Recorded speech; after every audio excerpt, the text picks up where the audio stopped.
ጤና ይስጥልኝ አድማጮቻችን፣ እንደምን አላችሁ? እንደምን ሰነበታችሁ? ግርማ ካሳ ነኝ። ይህ ዋሜራ ነው።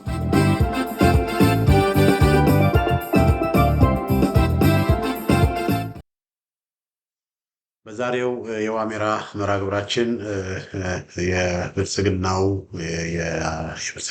አገዛዝ መሪ አብይ አህመድ የህዝብ ተወካዮች ምክር ቤት በሚባለው ስብስብ የህዝብ ተወካዮች ምክር ቤት ያው በቅንፍ ነው ማስቀምጠው የህዝብ ተወካዮች ናቸው፣ ግን በስም የህዝብ ተወካዮች ምክር ቤት ናቸው፣ ግን ከህዝብ የተነጠሉ ተወካዮች ወይም ሰዎች ያሉበት ስብስብ ንግግር አድርጓል። እነዚህ ከህዝብ ተወካዮች ምክር ቤት የተነሱለት የተባለውንም ጥያቄ መልስ ሰጥቷል እና በዛ ዙሪያ ላይ በተለይም ደግሞ በበርካታ ጉዳዮች ዙሪያ ላይ አንስተን እንደገና ያንን የአብይ አህመድን ንግግር አናላይዝ እናደርጋለን። ኢትዮጵያ ውስጥ በአሁኑ ጊዜ እኔ በውጭ ሀገር ነው የምኖረው። ላለፉት 30 ምናምን ዓመት ነው ውጭ ሀገር በአሜሪካን ሀገር ስኖር የነበረው። በዚህ መካከል ሁለት ጊዜ ኢትዮጵያ መጥቻለሁኝ። በ2007 ዓመተ ምህረት እና በ2012 ነው 11 እንደዚህ አካባቢ ወደ 2011 ነው ወደ 2011 አካባቢ መጣሁኝ። ሁለት ጊዜ መጥቻለሁኝ። አብይ አህመድ ስልጣን በያዘ በአመቱ ነው ምናምን መጥቻለሁኝ። እንደገና ደግሞ የምርጫ 97 አካባቢም እንደዚሁ መጥቻለሁኝ። ሁለት ጊዜ ማለት ነው። እና ኑሮዬ በአሜሪካን ሀገር ስለሆነ ኢትዮጵያ ውስጥ ስላለው ሁኔታ ኢትዮጵያ ውስጥ እየተፈጠረ ስላለው ሁኔታ ብዙ የማውቀው ነገር የለም። ብዙ የምረዳው ነገር የለም። እና በኢህአዴግም ያደረገውን አሁን ያለውን ማገዛዝ የሚያደረገውን በግለሰብ ደረጃ እኔ የሆንኩት ነገር የለም። ስለዚህ ኢትዮጵያ ውስጥ እየሆነ ስላለው ነገር እምሰማውን ነው የምናገረው። ኢትዮጵያ ውስጥ በጣም ብዙ ሰዎች ቴክስት ያደርጉኛል፣ ኢንቦክስ ያደርጉኛል፣ በቴሌግራም በዋትሳፕ ያለውን ነገር ያሳውቁኛል።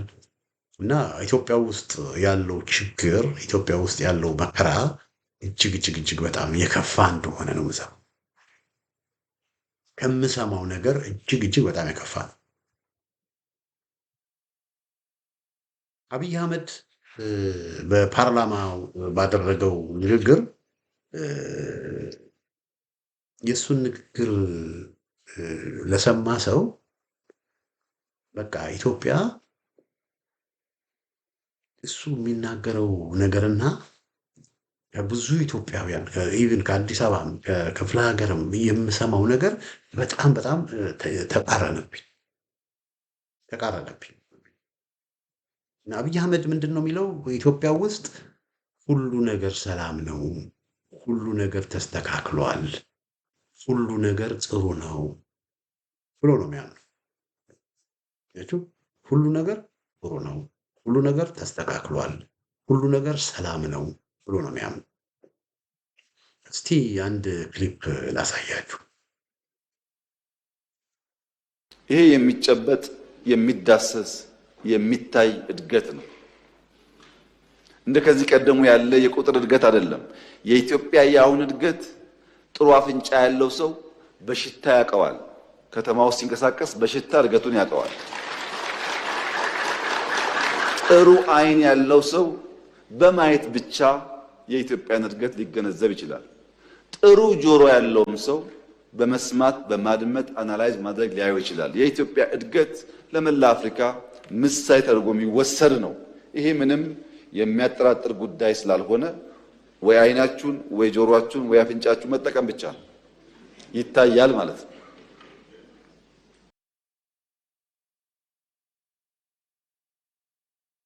እንግዲህ ጠቅላይ ሚኒስትሩ አብይ አህመድ የሚለው ኢትዮጵያ አድጋለች፣ ኢትዮጵያ ተመንድጋለች፣ ኢትዮጵያ ትልቅ ደረጃ ደርሳለች፣ በሁሉም መስፈርት ትልቅ ደረጃ ደርሳለች እና አፍንጫ የሌላቸው ናቸው እኛን እየተቃወሙን ያሉት። አፍንጫ የሌላቸው ሰዎች እንጂ አፍንጫ ያለው ሰው አሽቶ አይን ያለው ሰው አይቶ ጆሮ ያለው ሰው ሰምቶ እኛ የሰራነውን ስራ አይቶ የማያመሰግን ሊኖር አይገባም። እኛ ማንመሰገነው በቃ አፍንጫ የሌላቸው ሰዎች ናቸው የሚቀርቡ ብሎ ኢትዮጵያ ውስጥ ተአምር እንደተሰራ ኢትዮጵያ ውስጥ ትልቅ ነገር እንደተሰራ ነው ጠቅላይ ሚኒስትሩ እዚህ ጋር እየተናገረ ያለው። በጣም ይገርማል። እና እስቲ ይህን ፕሮግራም የምትከታተሉ በተለይ አዲስ አበባ ውስጥ ያላችሁ፣ ኢትዮጵያ ውስጥ ያላችሁ እንግዲህ ትግራይ ክልልና አማራ ክልል እንተው። በትግራይ ክልልና በአማራ ክልል ምን እየሆነ እንዳለ ሁላችንም የምናውቀው፣ እንደገና ደግሞ በወለጋ በጉጂ ያለውን ነገር እንተው። ለምን በእነዚህ ቦታዎች በአማራ ክልል በወለጋ በአማራ ክልል ከፋኖ ጋር በሚደረግ ትንቅንቅ፣ በወለጋ ደግሞ በሰሜን ከነቀምቴ በስተሰሜን ባሉ ቦታዎች በአማራ ፋኖ በወለጋ በአማራ ፋኖ ቢሳሞ ወለጋ ጋራ በሚደረግ ትንቅንቅ ሰላም የለም። በደምራብና ኤለም ወለጋ አካባቢ ደግሞ ከኦላ ጋር የሚደረግ ትንቅንቅ አለ። ስለዚህ አብዛኛው ወለጋ ማለት ይቻላል ሰላም የለም። ምን በወለጋ ውስጥ የነጃልመሮ ኦነግ አለ። በወለጋ ውስጥ የወለጋ ፋኖዎች አሉ የሚንቀሳቀሱ በስፋት። ስለዚህ ወለጋ ሰላም የለም። ጉጂ ሰላም የለም። ከጉጂ ወደ 450,000 የሚሆኑ ጉጂዎች በጉጂ ውስጥ ራሱ ከአንድ አካባቢ ወደ አንድ አካባቢ ተፈናቅሏል። ኢንተርናሊ ዲስፕሌስድ 450,000 የሚሆኑ ወገኖች። በወለጋ ወደ 700,000 የሚሆኑ ኦሮሞዎች ኢንተርናሊ ተፈናቅለዋል። ማንም የማይዘግበው የኦሮሞ አክቲቪስት ነን የሚሉት ራሳቸው የማይዘግቡ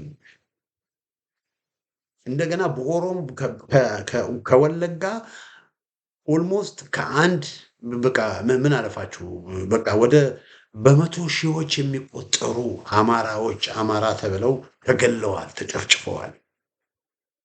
በሺዎች የሚቆጠሩ በመቶ ሺዎች የሚቆጠሩ ደግሞ ተፈናቅለዋል። በመቶ ሺዎች የሚቆጠሩ። ስለዚህ ከወለጋ የተፈናቀለው ኦሮሞንም የተፈናቀለው አማራውንም ስንጨምር በሚሊዮኖች የሚቆጠሩ ከወለጋ ተፈናቅለዋል።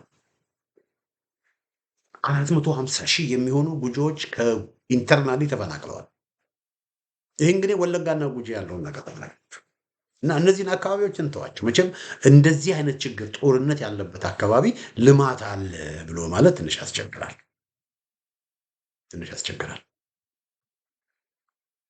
ስለዚህ በዚህ ጉዳይ ላይ ጠቅላይ ሚኒስትሩ ትግራይ ደግሞ የምታውቁት ነው። ስለዚህ ትግራይ የኢትዮጵያ አካል እንዳልሆነች፣ ጎንደር የኢትዮጵያ አካል እንዳልሆነ፣ ጎጃም የኢትዮጵያ አካል እንዳልሆነ፣ ሸዋ የኢትዮጵያ አካል፣ ሰሜን ሸዋ የኢትዮጵያ አካል እንዳልሆነ፣ ወለጋ የኢትዮጵያ አካል እንዳልሆነ፣ ወሎ የኢትዮጵያ አካል እንዳልሆነ፣ ጉጂ የኢትዮጵያ አካል እንዳልሆነ፣ ግማሹ ኢትዮጵያ የኢትዮጵያ አካል እንዳልሆነ ሰርዞ የተቀረውን ብቻ ከሆነ ደግሞ ጠቅላይ ሚኒስትሩ ያለው ለምን ጦርነት ባለበት ቦታ እድገትና ብልጽግና ሊኖር አይችልም። ስለዚህ ይመስለኛል ጠቅላይ ሚኒስትሩ እነዚህን አካባቢዎች ረስቷቸዋል። የአማራ ክልልን፣ የትግራይ ክልልን፣ ምዕራብ ኦሮሞ ክልል ወለጋን እና ጉጂን ረስቷቸዋል። ስለዚህ እነሱን በቃ የኢትዮጵያ አካል ናቸው ብሎ አያስብም መሰለኝ። ስለዚህ እነሱን አውጥቶ ነው አሁን እየተናገረ ያለው። አፍንጫ የሌላችሁ ሰዎች ናቸው የምትቃወሙ ነው። እንግዲህ ከነዚህ አካባቢዎች ውጭ ያሉትን ነው ብዬ ልውሰድለት። እሺ ከአማራ ክልል፣ ከትግራይ ክልል፣ ከወለጋና ከጉጂ ውጭ ያሉትስ? እዛ አካባቢ የምትኖሩ ኢትዮጵያውያን የመረጃ ቴሌቪዥንን የምትከታተሉ ይህ ፕሮግራም በመረጃ ቴሌቪዥን ይስተላለፋል። በጠቅላይ ሚኒስትሩ ንግግር ተስማማላችሁ? በእውነት እናንተ ተመችቷችኋል? ደልቷችኋል? ጠቅላይ ሚኒስትሩ የሚለው ነገር እውነት ነው? በልጽጋችኋል? ተመንድጋችኋል? ኑሯችሁ ተሻሽሏል?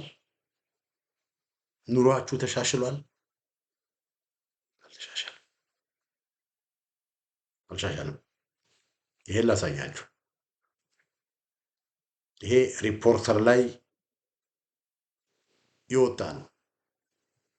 ሰራተኞች ኑሮ የከበዳቸው ሰራተኞች የመንግስት ሰራተኞች ኑሮ የከበዳቸው የመንግስት ሰራተኞች የምሳ ሰዓትን ቤተ እምነቶች እያሳለፉ መሆኑ ተነገረ ይላል ሀገር ውስጥ የሚታተመው የኢትዮጵያ ሪፖርተር።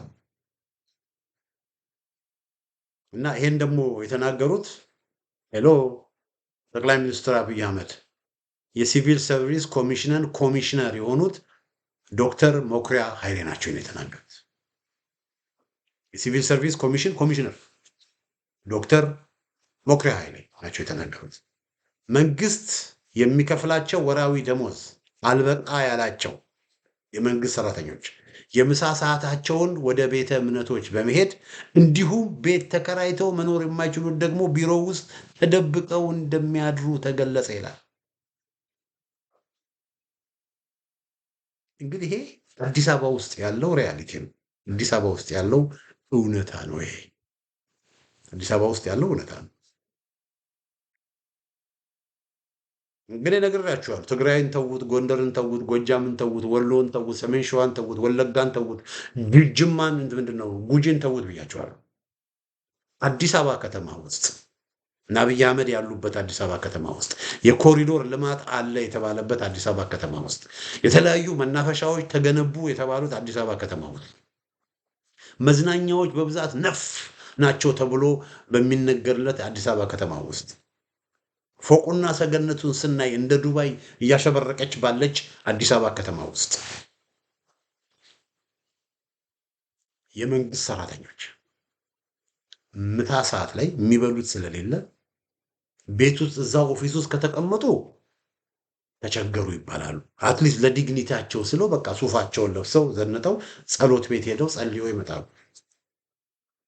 ቤት ኪራይ መክፈል ያልቻሉ ደግሞ ከስራ ይወጡና ሁሉም ከወጣ በኋላ ተመልሶ መጥተው ደግሞ ቢሮአቸው መጥተው ደግሞ እንደገና ይተኛሉ። እንዲህ አይነት ኑሮ ነው አዲስ አበባ እየኖረ ያለው።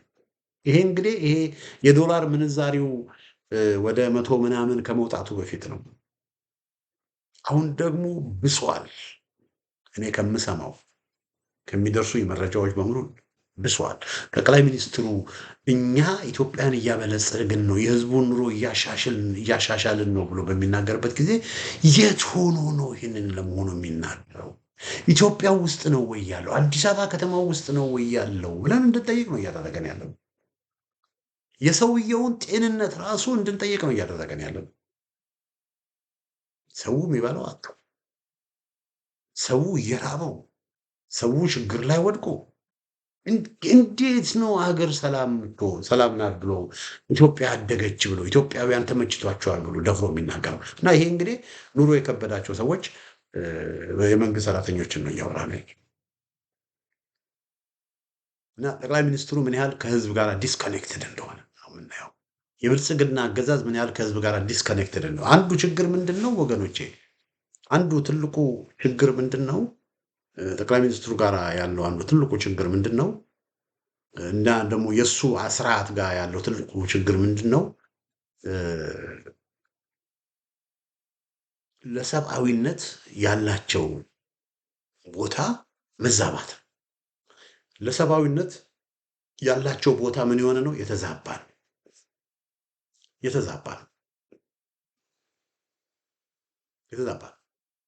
ለሰብአዊነት ያላቸው ቦታ ምን የሆነ ነው? የተዛባ። ለሰው ልጅ ክብር የላቸውም። የዜጎች ደህንነት፣ የዜጎች ስሜት፣ የዜጎች ክብር ለነሱ ምንም አይደለም። የዜጎች ስቃይ፣ የዜጎች መከራ ለነሱ ምንም አይደለም። ትንሽ እንኳ ርኅራኄ፣ ትንሽ እንኳ ሲምፐቲ፣ ሀዘኔታ እንኳ ውስጣቸው የለም። ሚሊዮኖች በችግር ውስጥ ወድቀው፣ ሚሊዮኖች ተፈናቅለው፣ ሰው ከፍተኛ ችግር ውስጥ በእድሜው በህይወቱ በዘመኑ አይቶት የማያውቀው ከፍተኛ ችግር ውስጥ ወድቆ እነሱ ግን እንደማይስጣቸው ምንም ነገር እንዳልተፈጠረ ምንም ነገር እንዳልሆነ እና የሚያሳዩን ምንድነው? የኮሪዶር ልማቱን ያሳዩን። የኮሪዶር ልማቱን ያሳዩን። አንዳንድ የተሰሩ ግንባታዎችን፣ አንዳንድ የተሰሩ ስራዎችን ያሳዩናል። ወገኖቼ በጃንሆይ አፄ ምኒልክ ጊዜ ብዙ የተገነቡ ስራዎች አሉ። የባቡር መንገድ ሀዲድ እኮ ተቀምጧል በጃንሆይ ጊዜ፣ በአፄ ምኒልክ ጊዜ። በአፄ ኃይለሥላሴም ጊዜ እንደዚሁ ብዙ የተሰሩ ስራዎች አሉ። በደርግም ጊዜ እንደዚሁ ብዙ የተሰሩ ስራዎች አሉ። በኢህአዴግም ጊዜ ብዙ የተሰሩ ስራዎች አሉ። እና አሁን ያለው መንግስትም ደግሞ መንግስት እንደመሆኑ መስራት ያለበት ነገር ደግሞ ይኖራል፣ የሚሰራው ስራ ይኖራል። ነገር ግን መሰረታዊ በሆነ መንገድ የአንድ ሀገር እድገት የሚለካው ምን ሲሆን ነው? የአንድ ሀገር እድገት መሰረታዊ በሆነ መንገድ የሚለካው የዜጎች ደስተኛ ናቸው ወይ ነው። ኢትዮጵያውያን ደስተኛ ናቸው ወይ? በኑሮአቸው ደስተኛ ናቸው ወይ? በህይወታቸው ደስተኛ ናቸው ወይ? ተስፋ አላቸው ወይ? ኢትዮጵያ ውስጥ የሚኖሩ ኢትዮጵያውያን ተስፋ አላቸው ወይ? ደስተኞች ናቸው ወይ? በሀገራቸው ወጥተው መግባት ይችላሉ ወይ? አዲስ አበባ ውስጥ እኮ ማታ እኮ መንቀሳቀስ እኮ አይቻልም። እገታው ከቁጥጥር ውጭ ነው። ዘረፋው፣ ሌብነቱ ከቁጥጥር ውጭ ነው። ከቁጥጥር ውጭ ነው። አዲስ አበባ ውጭ መውጣትማ እርሱት። በዚህ ሁኔታ ፎቅ በአረቦች ገንዘብ አዲስ አበባን አሸበረቁ፣ ፎቅ ሰሩ፣ ኮሪዶር ሰሩ። አዲስ አበባ ታምራለች። እንደ አዲስ አበባ ልጅ እኔ ፎቁ፣ ሰገነቱን፣ መንገዱ፣ ንጽህናው ምናምን ሳይ ደስ ነው የሚለኝ። ደስ ነው የሚለኝ። የማይደሰት ሰው የለም። አዲስ አበባ ውስጥ በተሰሩ ስራዎች፣ በተገነቡ መናፈሻዎች፣ ፓርኮች፣ ሌሎች ተደረጉ የተባሉት ነገሮች በሙሉ በዛ የሚከፋው ኢትዮጵያዊ ወይም የሚከፋው የአዲስ አበባ ልጅ ይኖራል ብዬ እኔ አላስብም። እኔ ደስ ነው የሚለኝ። አንዳንዴ ቪዲዮ ከፍቻ ያለው አዲስ አበባን በብስክሌት ሆኖ ካሜራ እያነሱ አዲስ አበባ ያለችበትን ሁኔታ ሲያሳይ እኔ አያለው፣ ኪሪየስ ሆኜ ያለው። አንዳንዴ ዋው እንዴ ይሄ ቆይ የት ሰፈር ነው እላለሁ። አንዳንዴ ጠፍቶኛ አገሩ። ለማንም በዚህ አዲስ አበባ ውስጥ በተሰራው ስራ፣ በኮሪደር ልማቱ፣ በምናምኑ፣ በተለያየ ነገር የማይደሰት ኢትዮጵያዊ ይኖራል፣ የማይደሰት የአዲስ አበባ ልጅ ይኖራል ብዬ አላስብም። ቁም ነገሩ እሱ አይደለም። የእነ አብይ አህመድ ስራ አዲስ አበባ ከተማን ማሸብረቅ አይደለም። የእነ አብይ አህመድ ስራ የዜጎችን ደህንነትና የዜጎችን ሰላም መጠበቅ ነው። የጠቅላይ ሚኒስትሩ ትልቁ ስራ የዜጎችን ደህንነትና የዜጎችን ሰላም መጠበቅ ነው። የዜጎች ደህንነትና ሰላም ተጠበቀዋል? አልተጠበቀ።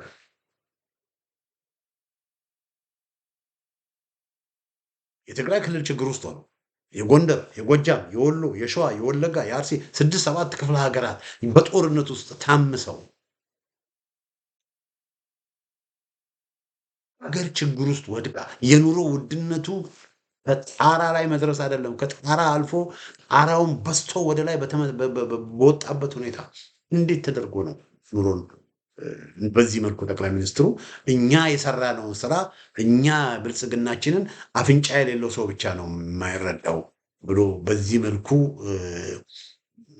አመስጉኝ ብሎ መቅረቡ በጣም የሚያሳዝን ነው። ይሄ የሚጨበጥ የሚዳሰስ የሚታይ እድገት ነው። እንደ ከዚህ ቀደሙ ያለ የቁጥር እድገት አይደለም። የኢትዮጵያ የአሁን እድገት ጥሩ አፍንጫ ያለው ሰው በሽታ ያውቀዋል። ከተማ ውስጥ ሲንቀሳቀስ በሽታ እድገቱን ያውቀዋል። ጥሩ አይን ያለው ሰው በማየት ብቻ የኢትዮጵያን እድገት ሊገነዘብ ይችላል። አይደለም እነዚህ እንዳልኳችሁ ጠቅላይ ሚኒስትሩ እንደዚህ በሚልበት ጊዜ ሲያጨበጭቡ የምታዩቸው የፓርላማ አባላት የሚያሳፍሩ ናቸው። የሚያሳዝኑ ናቸው። እንዲህ አይነት ውሸት፣ እንዲህ አይነት ንግግር ሲነገር ማጨብጨባቸው በታሪክም የሚያስጠይቃቸው ናቸው እና የተጨበጠ ነገር ያየነው ምንድነው? የህዝቡን ድህነት ነው ያየነው። የህዝቡን ችግር ነው ያየነው። የህዝቡን መከራ ነው ያየነው። ጠቅላይ ሚኒስትሩ አንድ የሚናገረው ነገር አለ። ምን ይላል? በጣም ይገርማቸዋል። ለማሳያ ምን ይላል? ያለፈው ዓመት ብቻ ይላል የሩዝ ሩዝ ወደ ስንት ሚሊየን ሩዝ አመረትን ነው የሚለው። በአጠቃላይ የሩዙና ስንዴው ወደ 200 ምናምን ሩዙም ወደ 60 ምናምን በአጠቃላይ በስ የስንዴና የሩዙን ደምረን 343 ሚሊየን ኩንታል 343 ሚሊየን ኩንታል አምርተናል። 343 ሚሊዮን ኩንታል። ይሄ ቁጥር ከየት እንዳመጣው እግዚአብሔር ነው። እንግዲህ እያወራን ያለ ነው ስለ ስንዴና ስለ ሩዝ ነው። እና አንድ ካልኩሌሽን ላስቀምጥላችሁ። አንዳንዴ ቁጥር በዚህ መልኩ ስለ ጂዲፒ ምናምን ሲያወራ ጠቅላይ ሚኒስትሩ በግብርና ብቻ ወደ 8.3% አድገናል ምናምን ብሎ አወራና ስለ ጂዲፒ ብዙ ሰዎች ግሮስ ዶሜስቲክ ፕሮዳክት ማለት ስለ ጂዲፒ ድንገት አንዳንዶቻችን ላይገባ ስለሚችል በሌላ መልኩ በቁጥር ላስቀምጥላችሁ ብሎ ነው። እንግዲህ ተመልከቱ አለ 2010 ላይ እንደዚህ ነበር፣ አሁን ግን ይሄን ያህል ሚሊዮን ሩዝ። 2010 ላይ እንደዚህ ነበር፣ አሁን ግን ይሄን ያህል ሚሊዮን ስንዴ አመረት ይላል። እና 343 እሱ የተናገረውን ነው የምነግራችሁ። 343 ሚሊዮን ሩዝና ስንዴ አምርተናል። እንግዲህ ተመልከቱ የኢትዮጵያ ህዝብ እንበል 140 ሚሊዮን ህዝብ ነው እንበል፣ ወደ 120 ነው ግን እንበል ግዴ ነው ወደ 140 ሚሊዮን እንበል። በጣም ጨምሬው ቁጥሩን ጨምሬው 140 ሚሊዮን የሚሆን ህዝብ አለ እንበል። ይሄ 140 ሚሊዮን ህዝብ እንበል በአማካይ 3 ልጆች አሏቸው። አንድ ቤተሰብ 3 ልጆች 2 ልጆች አሉ እንበል በአንድ ቤተሰብ ውስጥ ግድ ነው። በአንድ ቤተሰብ ውስጥ 2 ልጆች ብቻ ነው ያሉት እንበል። ግን በአንድ ቤተሰብ 3 4 5ም ይኖራል እና ይሄ ስለዚህ 140 ሚሊዮን ከሆነ ምን ያህል ቤተሰብ ይኖራል ማለት ነው? 140ን በ4 ስናካፍለው ወደ 35 ሚሊዮን ቤተሰብ አለ እንበል። በግምት ነው የምነግራችሁ። 35 ሚሊዮን 4 ሰው ያለበት ቤተሰብ ማለት ነው። አሁን 35 ሚሊዮን የሚሆነው ማህበረሰብ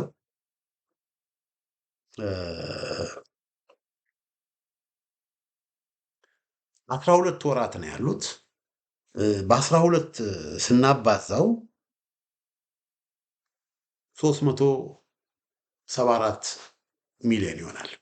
374 ይሆናል። 35 ሚሊዮንን በ12 ስናባዛው 374 ሚሊዮን ሆነ ማለት ነው አይደለ? እንግዲህ ተመልከቱ፣ አንድ ቤተሰብ 4 አባላት ያሉት አንድ ቤተሰብ በወር 1 ኩንታል ስንዴ ወይም 1 ኩንታል ሩዝ ካገኘ ይበቃዋል ብዬ አስባለሁ። ያደርሰዋል፣ የሚበላው አገኘ። አንድ ቤተሰብ 1 ኩንታል ስንዴ ካገኘ ይበቃዋል፣ መኖር ይችላል። ብዙ ጊዜ እንደውም ግማሽ ኩንታል ነው። ግን ግዴ ነው 1 ኩንታል ጤፍ እየጋገረ ዳቦ እየጋገረ ቂጣ እየጋገረ መኖር ይችላል። ስለዚህ ለ35 ሚሊዮን ቤተሰብ 374 ሚሊዮን ኩንታል ያስፈልጋል ማለት ነው። 374 እንግዲህ ከ300 ተመልከቱ 343 ሚሊዮን አመረትን ነው የተባለው። እንግዲህ 343 ሚሊዮን ከተመረተ 140 ለሚሆን ኢትዮጵያዊ የሚያስፈልገው እንግዲህ 374 ሚሊዮን ከሆነ ልዩነቱ ወደ 30 ሚሊዮን ብቻ ነው የቀረችው ማለት ነው። እንግዲህ ሩዙንና ስንዴውን ነው የምነግራችሁ። ጤፉን አልጨመርኩም፣ ማሽላውን አልጨመርኩም። ጤፉ ሲጨመር ማሽላው ሲጨመር ይሄ ሁሉ ከተመረተማ የኢትዮጵያ ሕዝብ ሊረበው አይገባም ነበር። ኢትዮጵያ ሕዝብ በቀን 3 በልቶ ማደር ነበረበት ማለት ነው።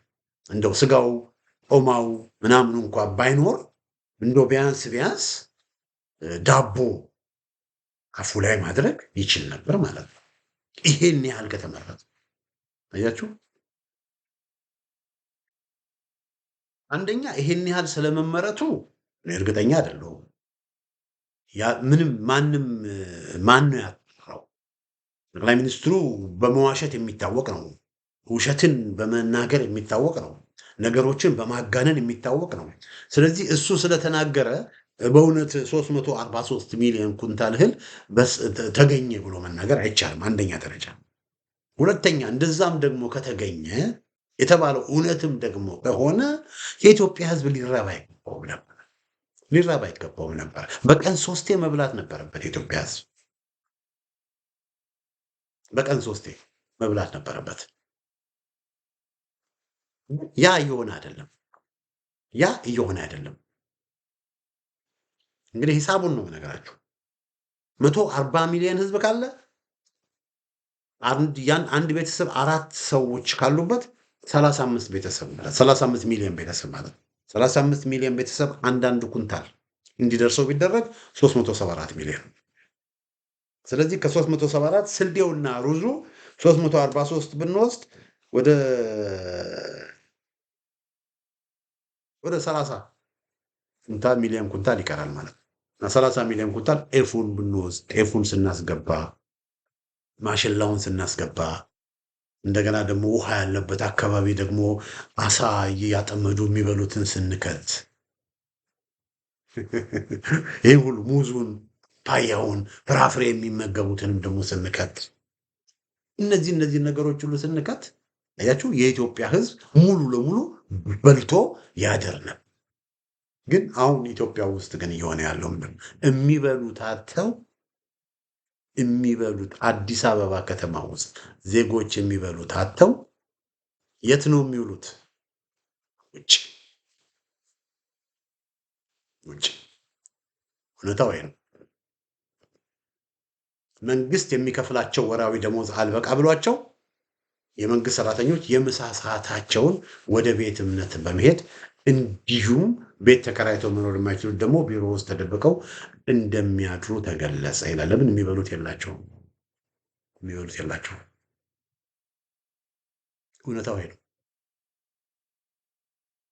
የብልጽግና ሌጋሲ ይሄ ነው ወገኖች። የብልጽግና ፓርቲ ሌጋሲ ይሄ ነው እና ኢትዮጵያ ውስጥ ፎቅ ይሰራል፣ ኮሪዶር ይሰራል፣ መናፈሻ ይሰራል፣ ፓርክ ይሰራል፣ ችግኝ ይተከላል። እሺ ስለ ችግር የለብንም እኛ። ግን መቅደም ያለበት የሰው ልጅ አይደለም ወይ? ፓርኩ እኮ የሚሰራው ለሰው ልጆች ነው። ነገር ግን ለአዲስ አበባ ነዋሪዎች ከሆነ ፓርኩ የሚሰራው፣ ለኢትዮጵያውያን ከሆነ መዝናኛዎች፣ መናፈሻዎች የሚሰራው፣ እነሱ በህይወት ካልኖሩ ማን ነው መናፈሻ ሄዶ የሚዝናናው? ማን ነው ፓርክ ሄዶ የሚዝናናው? መቅደም ያለበት እኮ የሰዎችን ደህንነት ማስጠበቅ፣ መቅደም ያለበት እኮ ሰዎች መኖር አለባቸው። ሰዎች መኖር ካልቻሉ የሚሰሩ ፎቅ፣ የሚሰራው ግንባታ፣ የሚሰራው ፓርክ፣ የሚሰራው መዝናኛ፣ የሚሰራው ነገር በሙሉ ለነሱ ምን ያደርግላቸዋል? አንድ ጊዜ መጽሐፍ ቅዱስ ምን ይላል? እግዚአብሔር ቃል ወንጌል ላይ ይላል ጌታችን መድኃኒታችን ኢየሱስ ክርስቶስ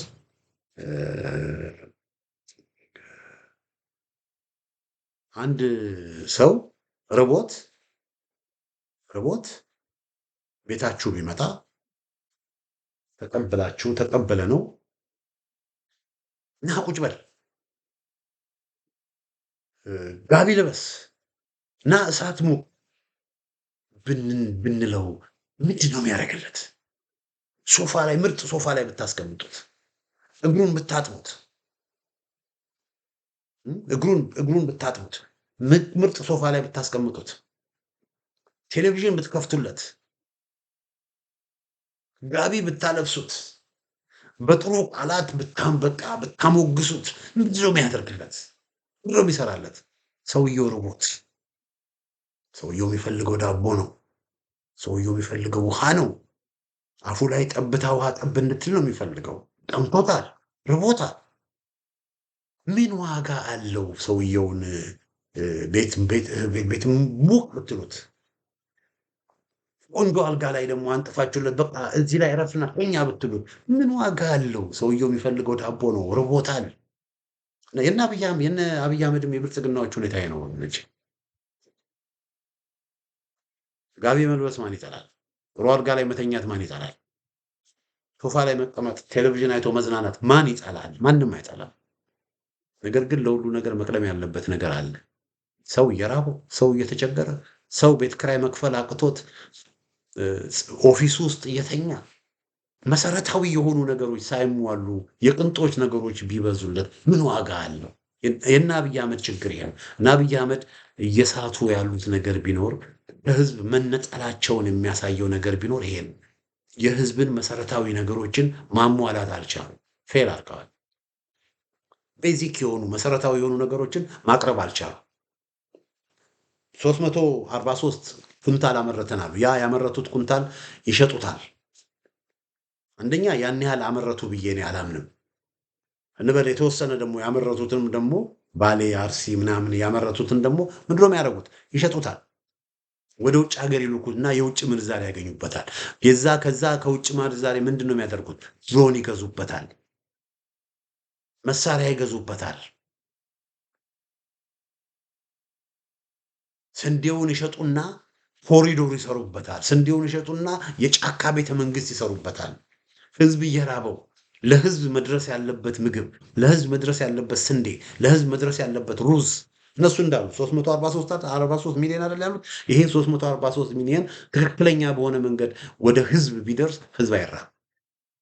እነሱ ግን ያንን ወስደው ወዴት ነው የሚልኩት? ወደ አረብ ሀገር ነው የሚልኩት። ኤክስፖርት ነው የሚያደርጉት። ዶላር፣ በዛ በዶላር ምን ያገኙበታል? የእነሱን ፍላጎት ለማሟላት ኮሪዶር ይሰሩበታል። የአዲስ አበባ የኮሪዶር ፕሮጀክት፣ የቤተ መቅደስ በየቦታው ሆቴሎች፣ መናፈሻዎች ይገነቡ፣ የሚያብረቀረቅ ነገር ያደርጉበት። ይሄ ደግሞ ጭካኔ ነው። ይሄ ኢሰብአዊነት ነው። እና የብልጽግና መንግስት ወገኖች፣ የብልጽግና መንግስት አንዱ እንግዲህ ከዚህ የምናየው ነገር ኢሰብአዊ የሆነ መንግስት መሆኑን ነው። እንግዲህ ኢሰብአዊ የሆነ መንግስት ነው። ክፉ መንግስት ነው። ጨካኝ መንግስት ነው። ክፉ መንግስት፣ ጨካኝ መንግስት ነው። ለሰው ልጆች ክብር የማይሰጥ መንግስት ነው። ትግራይ ረመጥ ውስጥ ሆነ፣ ጎንደር፣ ጎጃም፣ ወሎ፣ ሸዋ ጦርነት እየተደረገ ጦርነት ውስጥ ሆነው ጦርነቱንም የጀመረው ራሱ አገዛዙ ነው። ወለጋ ጦርነት ውስጥ ሆነው፣ ጉጂ ጦርነት ውስጥ ሆነው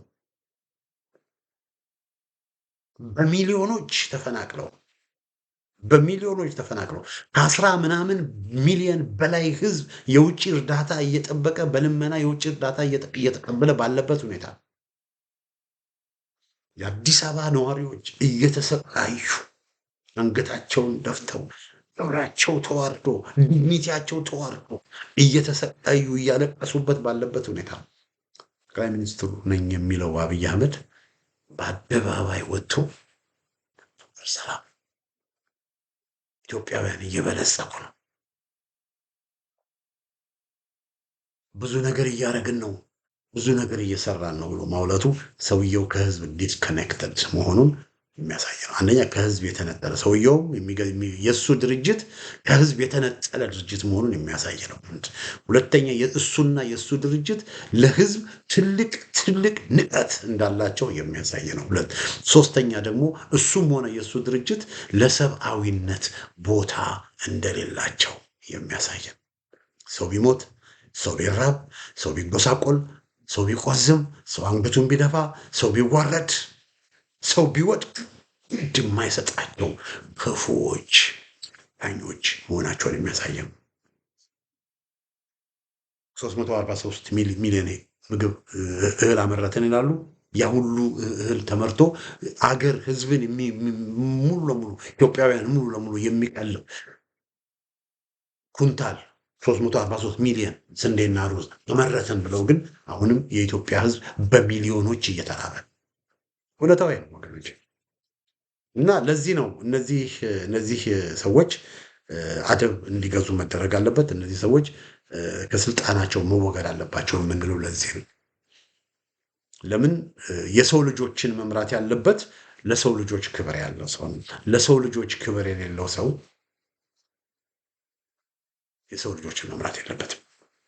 እንግዲህ አድማጮቻችን፣ ለመልካቾቻችን እንግዲህ ይሄንን ነው የምለው። እንግዲህ ለዛሬ ያዘጋጀው ዝግጅት ይህን ይመስላል። በሌላ ጊዜ በተመሳሳይ ፕሮግራም እስክንገናኝ ደህና ሁኑ።